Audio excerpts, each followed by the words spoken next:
here is why I don't recommend CBTi if you have insomnia.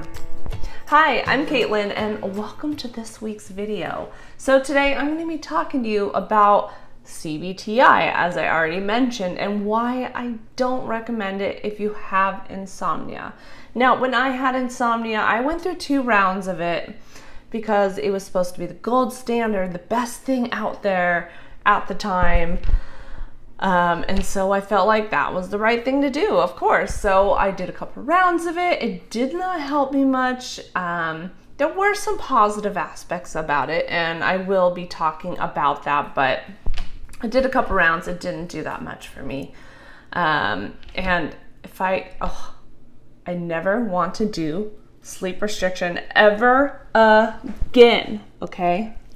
Okay, if you've done sleep restriction, you know, you understand. Woo! Okay, so let's talk about CBTi. So CBTi is cognitive behavioral therapy for insomnia, and it's known as the gold standard for treatment of insomnia. And things that I like about cognitive behavioral therapy is the educational part. I will definitely give it props for that. I love the educational part. I love to learn all about it. It teaches you all about the sleep cycles, sleep in general. I'm trying to remember what else. The insomnia cycle. It teaches you about how you get stuck in that insomnia cycle and how you maintain it, which is also what I teach, as well as how you have the underlying anxiety about sleep that's keeping you in that cycle.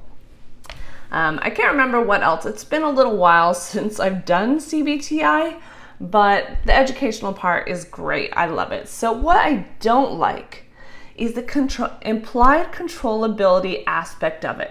Now, someone who teaches CBTi, they're not going to say you're trying to control sleep, but there is a implied controllability to it. And there are 2 techniques they use called sleep restriction and stimulus control. Those are the 2 main techniques that they use. And sleep restriction, the idea behind it is you're supposed to figure out how many hours about that you're sleeping a night, and then you're supposed to condense it into one thing. So you stay up later, you stay up really late. So if you're throughout the course of a night only getting 2 hours, 3 hours of sleep, then you're supposed to go to bed 2 or 3 hours before you wake up, which can make sense, but boy, that is difficult. If you're getting up at 6 o'clock every day, you're going to bed at 4, and you're trying to stay awake, you're exhausted, and it is such a struggle to try to stay awake. If you've done this, like I mentioned, you know. That's not fun at all. I have done it. And the problem is, the idea behind it is you're building up what's called sleep drive, which is basically but how sleepy you are. I kind of like to compare it to how hungry you are. The longer you go between meals, the hungrier you're gonna get. Same with sleep. The longer you go without sleeping, the more sleepy you're gonna get. Now, don't get this confused when you go to bed and all of a sudden you feel wide awake. That is the hyperarousal and anxiety overriding that sleepiness, but you still have a high sleep drive in there. And the problem is, insomnia is not a sleep drive issue. Usually it's not. Most cases it's not. There can be those rare occasions. People who sleep all day, nap all day, they're reducing their sleep drive and then they have problem at night. But insomnia is usually the anxiety, the hyperarousal issue. And with sleep restriction, basically you're trying to have such a high sleep drive that you fall asleep despite the anxiety and the hyperarousal levels. That's the idea behind it. And you feel like you have to stay up late to sleep in order to sleep, to kind of manage your sleep, which can create more anxiety. And then if you start having more problems, you feel like you have to stay up even later, and you're just getting this teeny little portion of sleep that you're getting. And I don't know about your experience with CBTi if you've done it, but even when I restricted it to that small portion, I would still wake up multiple times. Even if I was only getting up 2 hours later, I would still wake up in the middle a couple of times. Kind of wake up and be like, oh my God, I'm awake, and not have that normal fall back asleep thing. So crazy. But the next technique that CBTi has is stimulus control. And that's basically trying to control the association of the bed with sleep. So basically they say if you can't fall asleep, you get out of bed, go to another room, do something relaxing, something soothing until you feel tired again, and then you go back to bed. So that way you're only doing mostly sleep while you're in bed. And this makes a lot of sense. But in reality, we can't control our associations. They happen subconsciously and without effort. We can't force an association.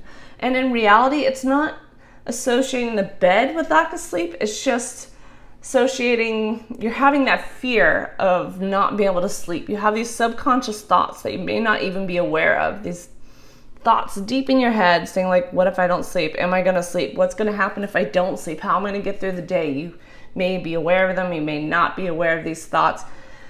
But as you're getting ready for bed and closer to bed, that's what's happening. It's not the bed that you're associating with lack of sleep. It's the fear of not being able to sleep that's raising those anxiety levels, and then you can't sleep when you go to bed. Another problem is if you're getting out of bed, you're doing a lot of monitoring of your sleep. So if you go to bed, and I think it's supposed to be within 20 minutes if you haven't fallen asleep, you're supposed to get up out of bed. And when you go to bed, you're kind of like monitoring the time. You're thinking, have I slept yet? Has it been 20 minutes yet? How long do I think it's been? Maybe 10 minutes? I wonder. I should probably get out of bed. I mean, you have all this monitoring and thinking, and none of this is going to help you sleep. So then you get out of bed, and then you're like, okay, you do something relaxing, whatever, and you just keep thinking, okay, am I sleepy enough yet? Is it the right moment yet? Am I going to be sleepy enough to fall asleep within 20 minutes? And then all these worries and thoughts, and it can turn anxiety and stress and worry. And then you go to bed and you just keep going back and forth all night. That's how it was for me. It was just frustrating, going back and forth. And I didn't like that at all. When in reality, you can stay in bed, just do something that you enjoy, so you can turn it into a positive experience and teach your brain that you are safe. Now, I know we didn't talk about this in this video, just briefly. Your brain, when you're fearing sleeplessness and you're trying to escape it by doing pills and doing things like whatever to try to control your sleep, you're telling your brain that there's a threat out there. Your brain doesn't know the difference between a perceived threat and an actual threat, and it's identifying sleeplessness as a threat. So when you can just be in bed and show your brain that you're safe and you're not fearing that sleeplessness, that's when you can start to teach the brain that you're safe and reduce that fight or flight response that you are getting. So trying to control sleep is why insomnia exists in the first place. Trying to fix it with all the different supplements and pills and techniques and gadgets and whatever else that exists out there that is just trying to control the sleep. And the more we try to control it, the less we're going to sleep. And same thing when it comes to these two techniques of stimulus control and sleep restriction. We are trying to control our sleep. And the way to get more sleep is through lack of control. So that is it. If you have done CBTi, I would love to hear your experiences below.